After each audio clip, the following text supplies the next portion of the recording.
Hear Me See Me podcast is sponsored by Zenoti, the #1 cloud software for salons and spas. Because when people feel good, they find their greatness. I am Stuart Roberts, and I'm really excited to introduce my new podcast, Hear Me See Me. It's just over 5 years ago. I did something that changed my life. What it did, more than I could have ever realised, it helped me. I have met some absolutely amazing people.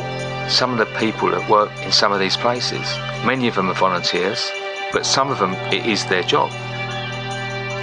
I'd had this idea after being inspired by a guy in America I'd seen cutting hair on the streets and seeing the difference it made to the guys who were there. This is more than a job. This is a calling. Hello, this is Stuart Roberts, Hear Me See Me podcast, and today I've got a wonderful guy I met recently called Paul Jones. Hello, sir.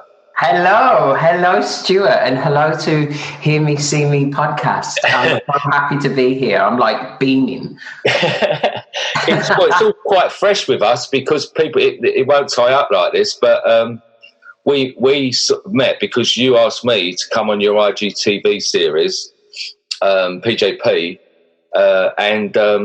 so we only just recently done that. I believe it's recording this today is the day that it's out, and it was. I think great. Your words were, Stu. If I show you mine, will you show me yours? I think that was my words. That was, and I freely showed you mine. So now it's your turn to show me yours, isn't it? Got to be done. Let's go straight into it, my friend. Paul, take me back to the young Paul, the young man running around the playground. What made you go into hairdressing? Well, it was an accident, really. I kind of left school and I was a rebel. So I left school with one GCSE in pottery, and sorry.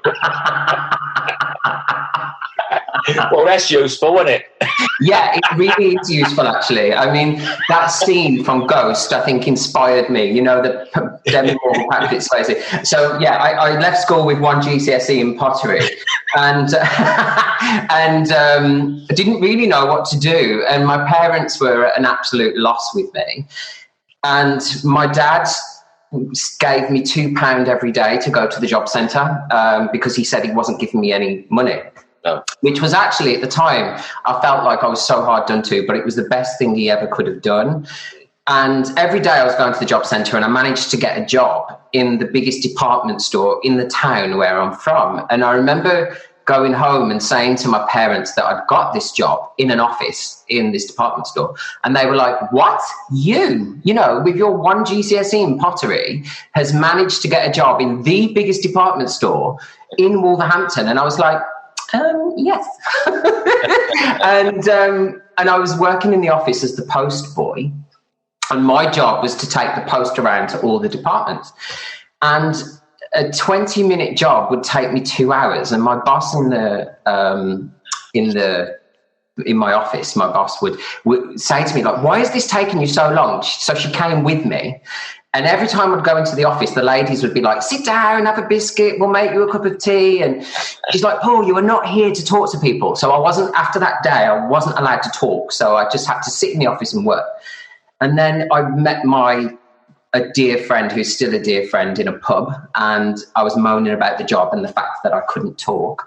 And she said, why don't you be a Saturday lad in the salon? And I did 2 Saturdays, and I remember seeing the ladies come in feeling like looking drab, and they would leave, and I can still picture the lady. She had big red hair and she left so glamorous and happy. And I remember the basins were adjacent to the door, so straight at the back of the door. And I remember shampooing, watching this glamorous lady leave and thinking, I want to do that. Like, I want to be able to, you know, make women look amazing and make them happy. And that was how I started. And, you know, I was 16, so it was 1996. And I went home and told my parents that I was leaving this job in a prestigious, you know, department store to go and be work in a salon, and they were horrified, and they threatened to throw me out the house. And, they said, men don't do hair, you need to get a job in a factory. And of course, being the rebel that I am, I dug my heels in, and 24 years later, I'm still hairdressing. Yeah. I had the same thing but you imagine, you take it back, because you was 96. Actually, my son was born in 96. And I started in 78.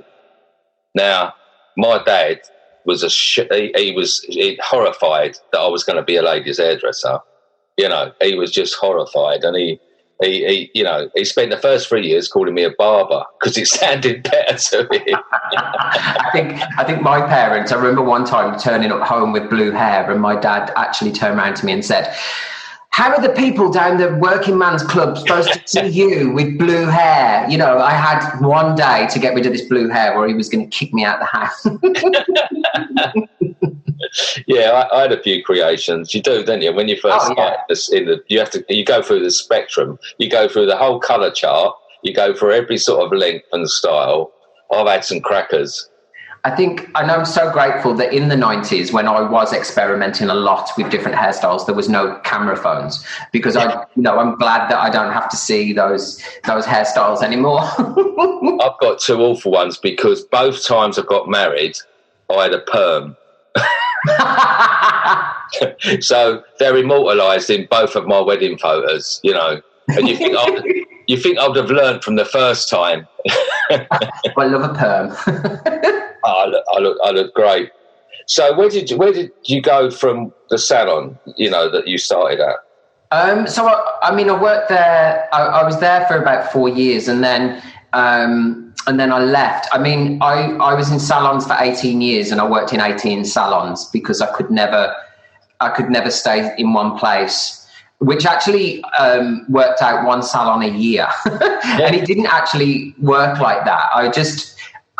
I was never very good at being in one place, and I used to get bored. I still do. I get bored really quickly, and I would get offered another job always, and I would take it. And I had a loyal client base that would follow me from salon to salon. And I think when I was I think I was about 26 or 27, I got a job at Nicky Clark, and I think up to that point, I never really understood hairdressing. And then when I went to work at Nicky Clark, I was there for 4 years, which for me was a record, because I was like a gypsy. I was like constantly moving. And, I didn't really understand hairdressing until I went there, because, when I went to Nicky Clark, they strip it back, make it simple. And I really understood the craft of hairdressing, and Nicky and his team taught me how to blow dry properly, and and at Nicky Clark it's all very classic. It was all very classic hair ups, which isn't really what I'm about now, but looking back, it was such a good foundation that 14 years later I still use a lot of the foundations I learned there in hairdressing. So then I stayed there, and then of course I moved from salon, and then I think I started working for myself in 2013. So then I started working for myself. Yeah. In what form? You was a session stylist, or? So what happened was I was managing a salon for a celebrity hairdresser that will remain unnamed, and I was miserable. Right. And I ended up leaving there and started working in a different salon. I was working in. Ignore that. I was working in this salon that I was miserable in, and I always had this little dream in my head that Nicole Kidman would walk in, and I'd end up being Nicole Kidman's hairstylist. But of course, why is Nicole Kidman ever going to be in Birmingham? But this lady came in for a blow dry, and I blow dried her hair, and she loved it and said, I actually work for Harvey Nichols, and I'm here organising a fashion show. How do you fancy doing the hair? And I was like, okay. So I'd never done anything like it before. So I went and did it. I had 24 models. There was me and one other person that did the hair. Yeah. And she loved it and said, how do you fancy coming to Knightsbridge to do the show in Knightsbridge? And I'd never been to Knightsbridge. So I was like, okay. So off I go to Knightsbridge, and I did, again, 24 models, and this time it was only me. Wow. And when I look back, it's terrifying, because if any of those hairdos would have undone, because I didn't know what I was doing, really. You know, I didn't have the skill set I've got now, but I did it. And then and it rolled from there. And then I left the salon I was miserable at, went to work at another salon, and he told someone I was a second-rate session stylist and I would never amount to anything. Oh. Yeah, and it's funny because every time I accomplish something in my career, or, you know, I do something, or I travel somewhere, that it's always that voice, you know, second-rate session stylist that never amount to anything. And, you know, I got offered to go and do a show, and he said no, that I couldn't do it. So I was like, okay. So I went and found a chair I could rent in the city, moved all my clients, and just walked out. Yeah. I was like, you know, you won't tell me what to do. So I kind of walked out, rented a chair, and then my career kind of progressed from there, really. Because I was then my own boss, finally. I could choose when I worked, and then I moved to London, and, you know, here I am today, 7 years later, and, you know, full of gratitude and blessings that, you know, I am where I am today, because I'm a second-rate session stylist that would never amount to anything.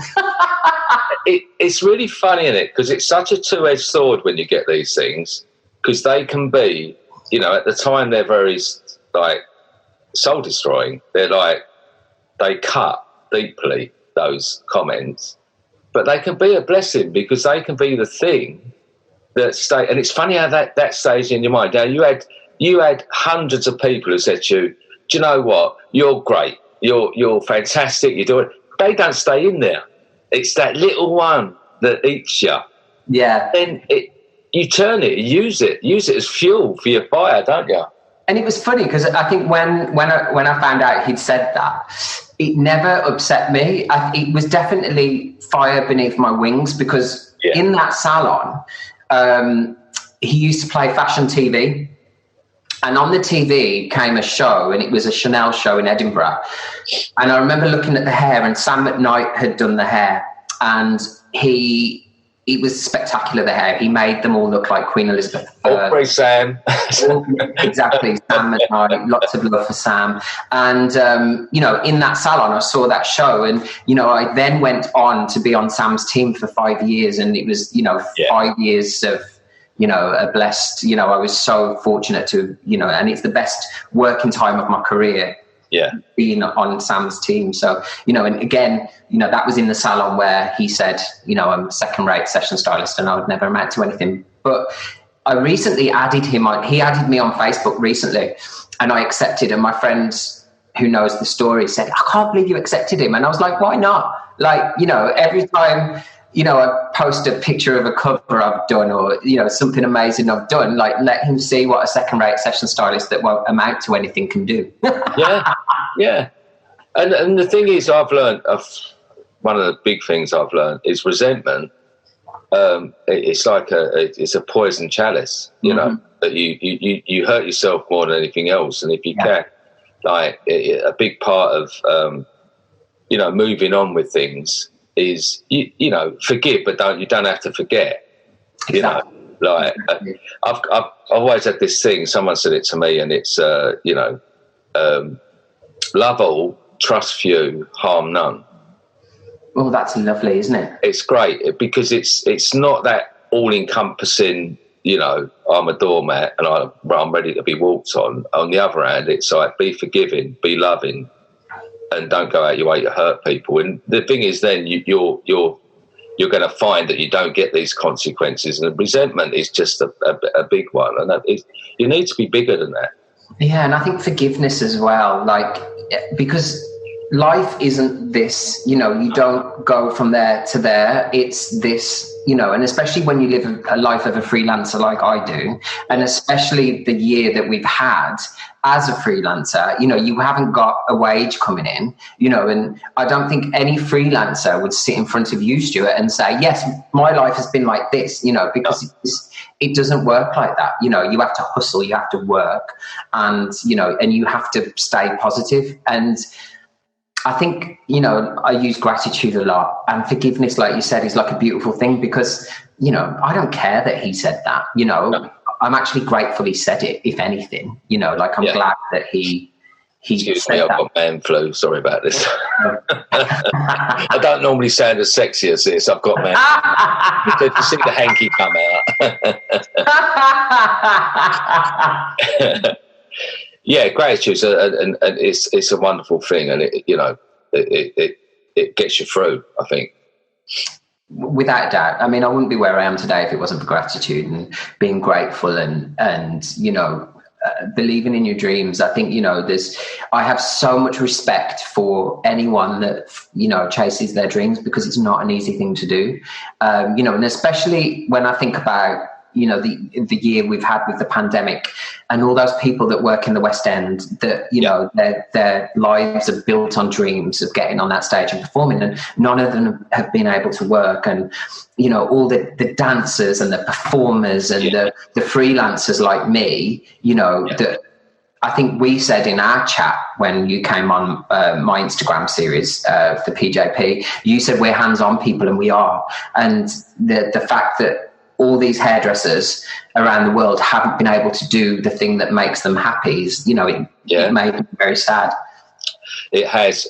My son's a hairdresser. I've got 5 children. I've got 4 girls and 1 boy. The only hairdresser is the boy, my son Tom. But they've all had this thing about being in performing arts, you know, like my daughter Esme, she's come out of uni, she's behind the camera. But my youngest, Eden, she was 21 recently, and she just done the 3 years at Performing Arts College. She just wants to be. She done Oliver when she was young, and she got the bug. Yeah, so she just wants to be, you know, treading the boards, doing the musical theatre. And then she finished, and then COVID started. So, you know, it's so. There's so much more to it than people always realise, the devastating effect of this lockdown. Yeah, but as well, I think it's like I think personally, it's how you've used the time, you know, like, I remember the first lockdown, I didn't know what I was going to do, because, you know, I'd been travelling the world, and I was so exhausted from travel because I've been travelling so much.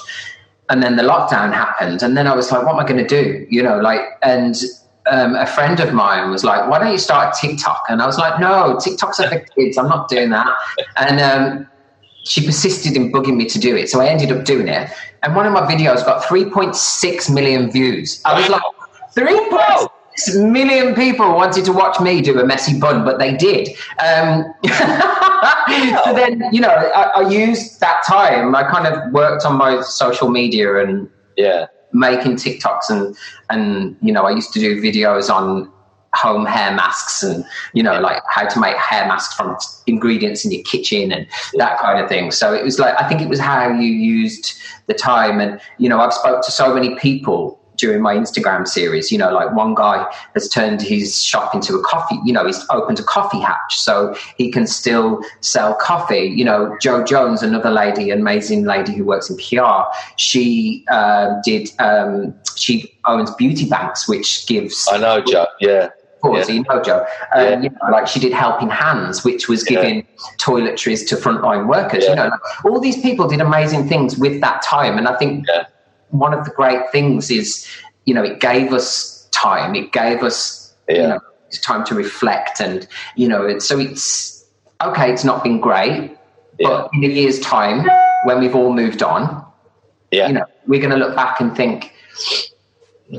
I think that's crucial, and it's the fact of you know, making sure that you make time or get going. Action. It's all about action, isn't it? You know, like we all get a day. You know, I've had the days you wake up and the grey clouds over you, and you're like, oh, and then you're wallowing in your self pity and in your pit, and then you know, like something snaps you out of it. And then the minute you actually do something, it was what I say to my kids, they've all been through it. And it's like, you know, dust yourself off and do something. You know, like my daughter, for instance, like, you know, she's still been putting loads and loads of, you know, like applying for auditions and getting on books and things.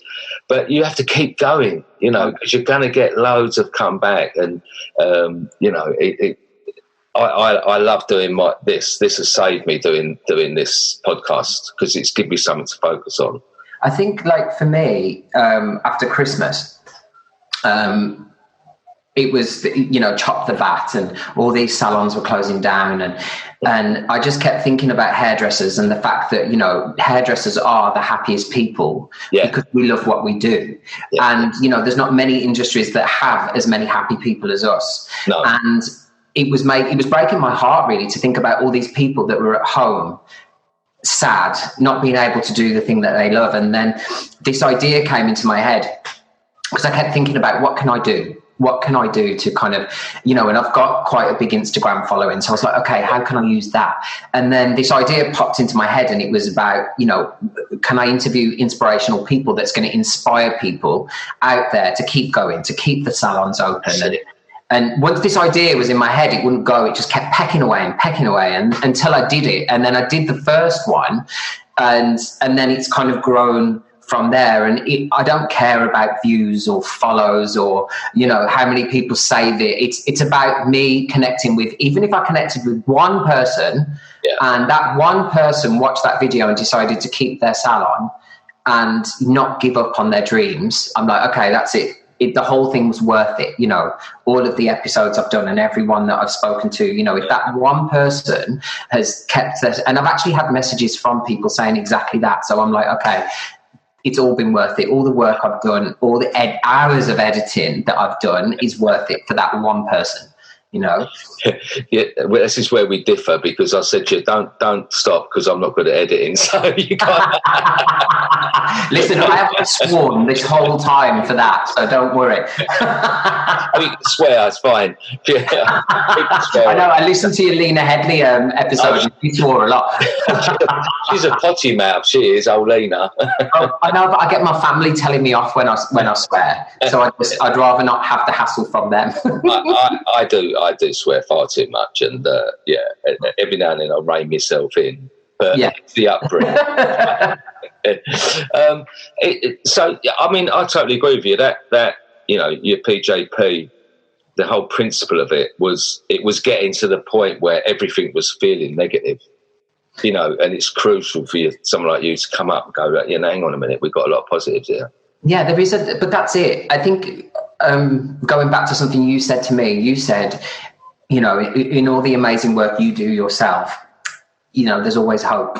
And it's so true. You know, there's always a way out. There's always a solution. And I think when you have a negative mindset, it's so much harder to navigate your way through. Yeah. And don't get me wrong, there's some days especially this last lockdown, I think so many people have struggled with it because, you know, we had a taste of freedom and life getting back to normal, and then it was kind of snatched away from us. And, you know, but when you keep a positive mindset and you do gratitude and you do all these different things to exercise and getting yourself out of bed, you know, that is, if you can just get yourself out of bed and go for a walk, I mean, that is going to clear your head and do wonders for you, you know. But yeah, so I always think that there is always a way through, and positivity is key. It is. It's the only thing is, I think, is that be wary of false positivity. I don't trust these. I nearly swore then because you've got it in my head now. I don't trust these people who are, you know, 100%. I'm always positive because I think we are natural pressure cookers that need to let off steam, and sometimes. And it's allowing yourself to have those times, but don't dwell in them. Don't let it last. You know. There's nothing wrong with not being okay. It is fine to not be okay. It is fine to have a day where you want to feel like crap and, you know, stay in your pajamas on the sofa watching Friends, and that's fine. But as long as that isn't prolonging and you're not digging yourself in deeper, and, you know, you do... because there is always light at the end of the tunnel, you know, like we're coming to the end now. We've got, you know, just over 3 weeks until, you know, Hairdressers are all released and we can get back to what we love. So, you know, there's always light at the end of the tunnel, you know. Yeah. And I think with the PJP that I've done, that was the whole message, was to you know, what has Josh Wood been doing in lockdown? You know, what has you know, all these other people, Neil Moody, and, you know, because they're exactly the same as us. They've struggled. It doesn't matter how famous you are, how much success you've had. You know, everyone has had a similar journey through this. You know, definitely. I think what a difference it made when they announced the 12th of April. I mean, it was like a, you know, like the world being lifted off your shoulders by them announcing that, because then people can get back to work. And, you know, and hairdressers have had it harder because they won't chop the VAT like they have with all the other businesses. So these people, you know, that own salons are having to find money to pay their rent and to pay, you know, everything else. And so it's, you know, so for them, knowing they can get back to work and making money again, it's a blessing. Yeah. And it's even more than that. It's getting back to, as you said, the thing that makes us happy, you know. Exactly. And I mean, for me, nothing makes me happier than work, because I love what I do. It's never a chore for me to go to work. I never get to the end of the week and think, you know, like when you speak to some people and they're like, oh, I'm so glad it's Friday. I never get that Friday feeling, and I never want it either. You know, like if I didn't love what I did, I would go and find something else that I love and do that instead. Yeah. That's it. It's true. Well, yeah, you proved that, didn't you? Because you moved 18 times. You're not messing about there, right? No. There were so many times. I remember leaving one salon and I got escorted off the premises, which was quite funny. So, I mean, me moving salons that much, and it goes to show that I was always meant to kind of do what I do now, because, you know, with being a freelance hairstylist, you're never in the same place. You're always moving around. You know, I travel a lot, and when I was in school, the only thing I ever really wanted to do was travel. And it was funny because my sister, she read my old school report the other day, and in the school report I'd written, I either want to be a air steward or a TV presenter like Noel Edmonds.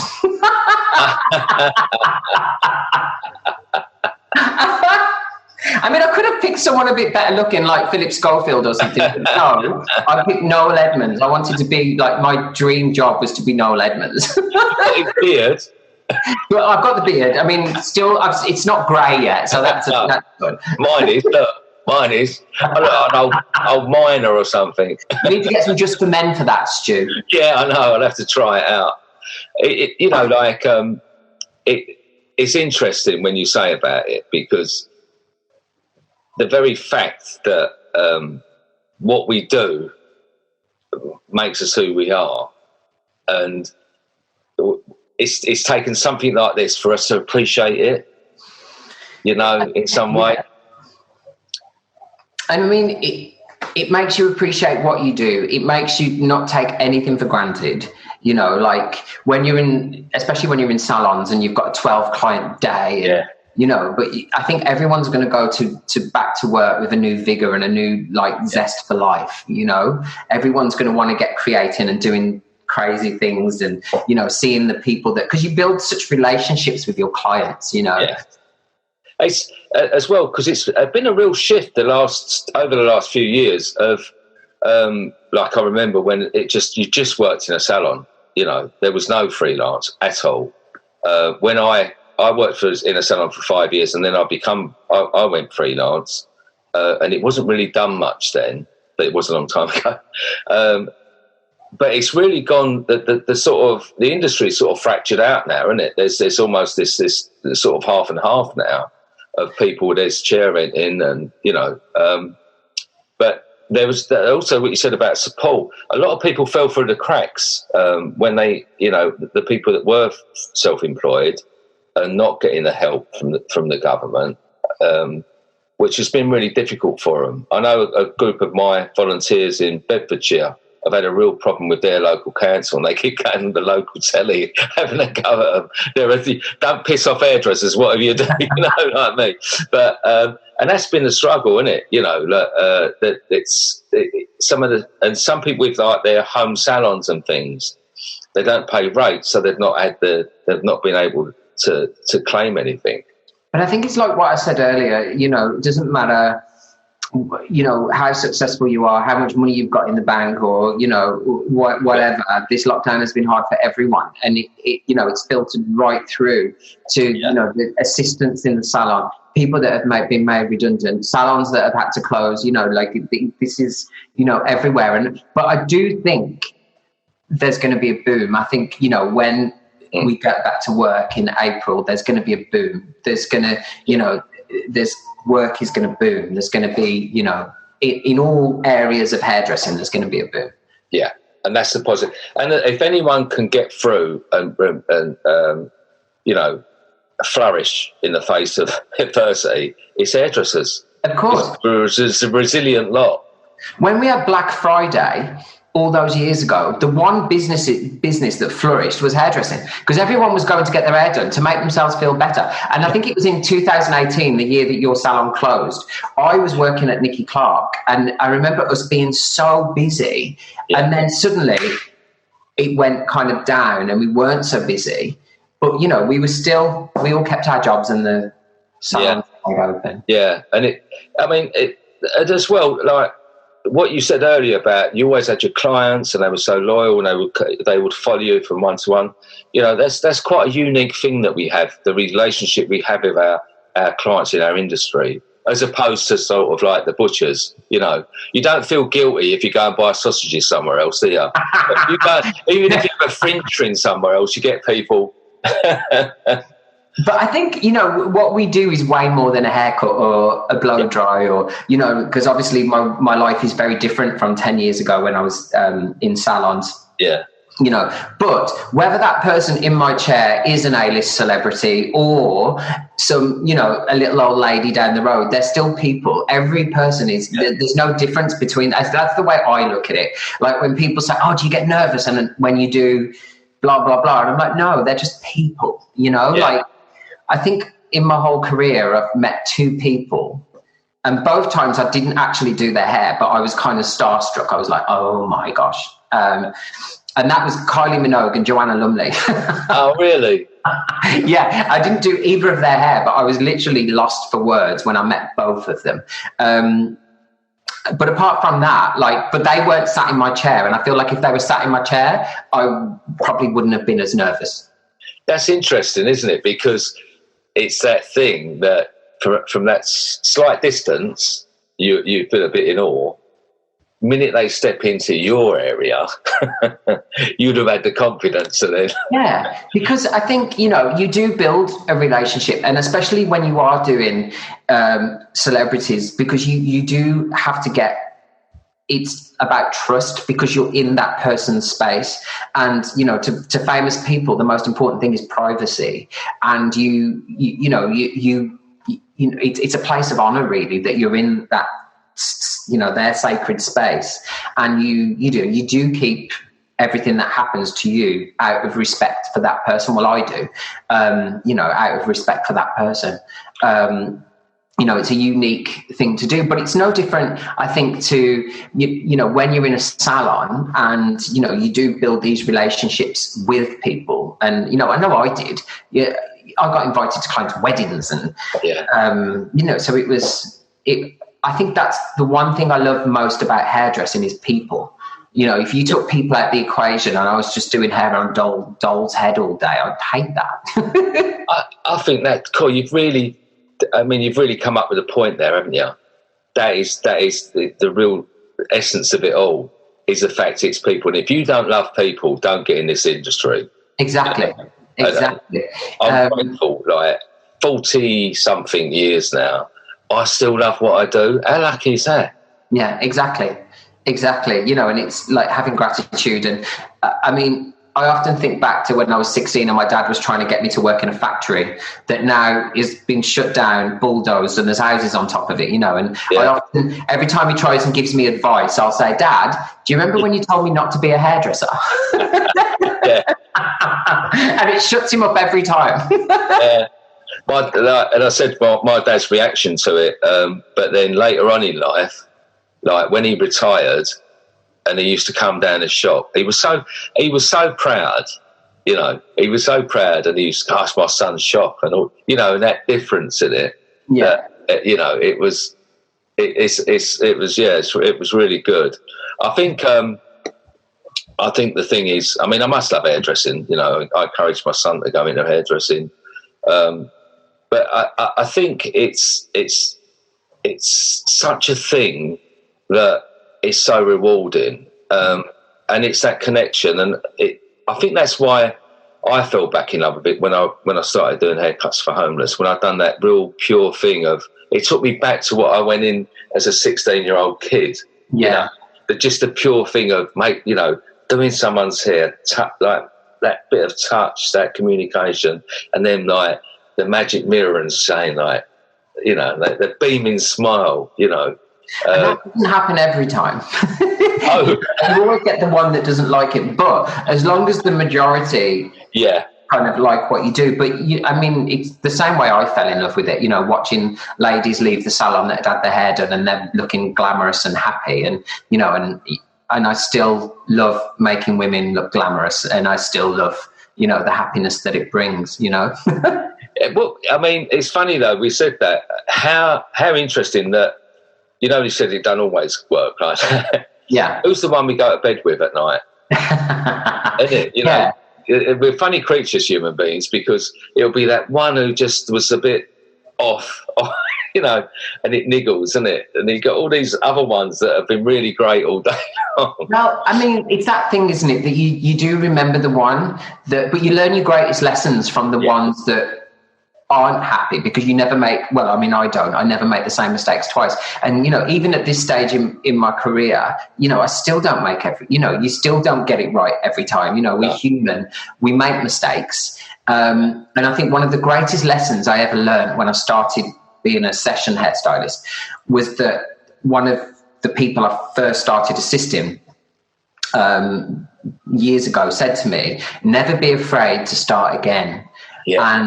And that was such great advice, and I've never forgot it, because, you know, when you are doing a hair up and it's not going right, take it down and start again.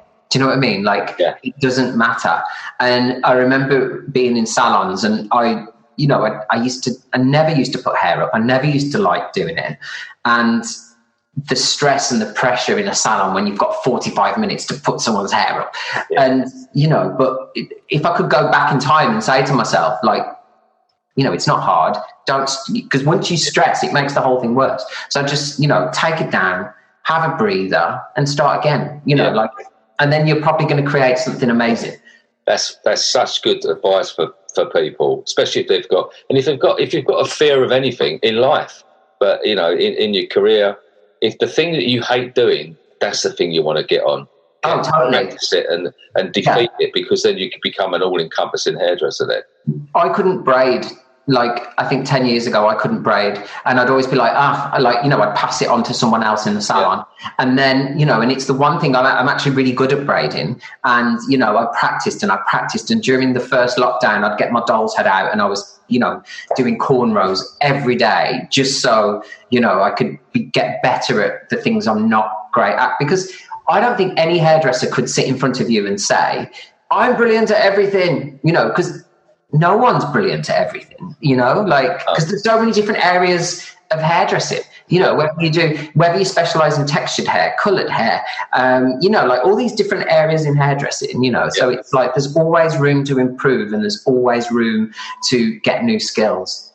But you really want to make sure that anyone walks through that door, you can do their hair. You know? Exactly. And that's why, you know, I learn about textured hair, curly hair, you know, fine hair, thick hair, you know, like braids. And especially when you do what I do, because you never really know who's going to be sat in your chair. And back when I was doing fashion weeks, it would be crazy, you know, like, and Sam would just kind of be like, Paul, grab whoever, and you'd have to grab who he'd say and do their hair. And you never wanted to, I never wanted to say, Sam, I can't do textured hair. I would just crack on and do it to my best ability. And when I first started doing shows, I made sure I assisted the people that were doing the hair types I didn't understand. So when I got in a position where I was going to be heading up models for Sam, I would be able to do it, you know, whatever it was. And there was so many types, because I mean, Fashion Week is, it's a boiling pot of pressure, and no one feels the pressure more than the guy at the top, which is, you know, I was on his team for 5 years, it was Sam. And, you know, you wanted to make that journey for Sam as seamless as possible to ease the pressure from him. So, you know, if he yelled at, you know, Paul, can you grab that girl? I wanted to grab that girl and do it, and not say, Sam, I can't do that hair type, you know? So I made sure that I could do whoever was sat in my chair. Yeah. What a fantastic proving ground, you know? I mean, it was like, I mean, like I said, the 5 years I had doing shows, I mean, I traveled the world, and it was it was the best working career of my life. And because, you know, I worked in 18 salons in 18 years, but when I got on Sam's team, I stayed there for 5 years because I was just so happy, and I was blessed that I got to meet some amazing people and work with, you know, Sam's team is the nicest team you could ever get on. You know, they're lovely, and they encourage you, and they, you know, they want you to grow as an artist as well. And I did, you know, in that team, I was able to flourish and grow and learn, and, you know, and it was, you know, the best 5 years of my life, you know, in that team with, you know, and the people on the team, they, you know, you spent so much time with them. You know, there were 7 of us, and we would be together, sometimes in studios for 18 hours, just in together, you know, and on top of that, we would be traveling, and on top of that, we would all be knackered, and on top of that, we would have a call time at 4 a.m. when we got to bed at 2. But, you know, you become like family, and you look out for each other, and if someone is tired and struggling, then you jump in and you help them. You know, it was just, you know, truly, you know, that time that I had on doing Fashion Weeks and being with Sam, it was, you know, the best time in my life. He's helped so many, because so many of my guests have ended up saying, yeah, because I worked with Sam for quite a few, and that's where I learned. You know, he's so giving, you know, that he is. And, you know, Sam wouldn't, you know, he's been in the industry for so long, and there is a reason that brands will work time and time again with him, because, you know, he is an amazing person. So, yeah, you know. I was lucky enough to have Gary Gill on the podcast. Yeah, and Gary, like, you know, he was explaining to me, because I've never done that side of things, so it was all a bit alien to me. And Gary's an incredible person as well, but Gary likes everything organised. Yeah. he made sure that I was very organised. It wasn't like me and you, and I said, "Oh yeah, I'll speak to you tomorrow." It was like, all right, well, we're doing this, and but then sometimes you know, like, you do need someone like that as well. I think exactly. You know, Exactly. You can only go so far on the fly by the seat of your pants, which I've managed to do for 40 odd years. Exactly. Now we've got to digress a little bit. Now I've got I showed you before. Look, I've got my T-shirt. We were chatting about It's a Sin. Yes, love It's a Sin. Did you enjoyed it? Yeah, I thought it was great. I loved it. I thought it was very well made. Like I said, I feel like I wanted more episodes at the end of it, but that was probably because I just didn't want it to finish. But I really enjoyed it. It was great. Yeah, because I was chatting with, like, because I remember it so much at that time. Like, I was watching it because I watched it with my children, and they couldn't believe I was saying, I remember that advert being on the telly, and I remember people's attitudes towards it. I think it's great that the world's moved on to a place where we can have shows like that on the TV. That, you know, I remember when EastEnders had its first gay kiss. Yeah. And do you remember it was Gary and Simon? My dad was horrified, at the time that was on TV and all these different things. And, but we have now gone, forward in a time where, the LGBTQ community can have shows, RuPaul's Drag Race and Pose and, and It's a Sin and all these amazing things, we're able to have now. Yeah, because what took me with that particularly was as I said before, anything that makes you feel uncomfortable, they're doing a good thing. Because I also think that's true in life. Like when you almost have to feel uncomfortable to move. Like if you're too comfortable, you just go like this. But when you feel uncomfortable, especially like in when you do something that makes you feel uncomfortable, like in a career sense, like it kind of scares you a little, then it's a great thing. Yeah. I remember because I was watching it with my kids, and I remembered the feelings, and I remembered the way the mum was reacting, and I remember people reacting like that, and I remember I was totally honest. I remember acting a bit like that myself at the time, and I look back and I think, how did people honestly think like that? How did we've come so far? But I think it's ignorance. I think a lot of it's ignorance and not educating yourself. And I think that's the great thing about these shows now, is that they do educate people, and people can watch and learn about transsexuals, and they can learn about AIDS and HIV and all these different things. Yeah. Because back then you just believed what was told to you by the government, and that's what they said. Yeah. So, I do think it's great that there's the people have these platforms now, and they use them in a great way. Yeah, I'm constantly educated because the age that my children are, particularly my dog. Oh, so look at your dog, he's lovely. he's just escaped in. Meet Jack. My daughter, one of my daughters has just come back from uni, and she's now in working in TV and that. And she actually last week she was a guest presenter with me because of her on there, Jess Megan, and she teaches me so much because she'll point out when I'm still using my antiquated folds, and she'll and it's that the thing is it's as long as we're always learning, like every day's a learning day.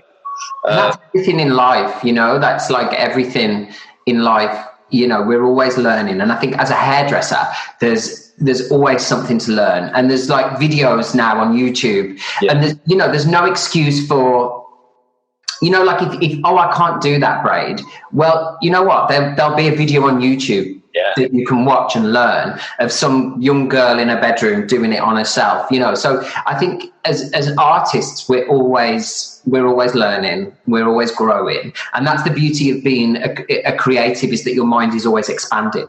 Yeah. Well, to be honest, I can't thank you enough for having me on, PJP. I can't thank you enough for coming on. Like, honestly, your conversation was so inspiring, and your story is so great. So, I'm grateful for you to say yes. Yeah, and I can't think of a better way to end it than you sitting like a Bond villain stroking your puppy. It really should be a white cat, but we'll let that one pass. Paul, thanks very much for coming on, and I wish you well, and I look forward to the next couple of episodes before you go back out there. Stu, I just want to say thank you for having me on, firstly, but secondly, I can't wait to come down and do some haircuts for homeless with you. So I want to come down and, spread a bit of joy and meet some people and see what you really do. So thank you for having me on. And, I love it. And good luck with everything that you do. Yeah, roll on the 12. It's just over 5 years ago, I did something that changed my life. What it did, more than I could have ever realised, it helped me. I have met some absolutely amazing people, some of the people that work in some of these places. Many of them are volunteers, but some of them, it is their job. This is more than a job. This is a calling.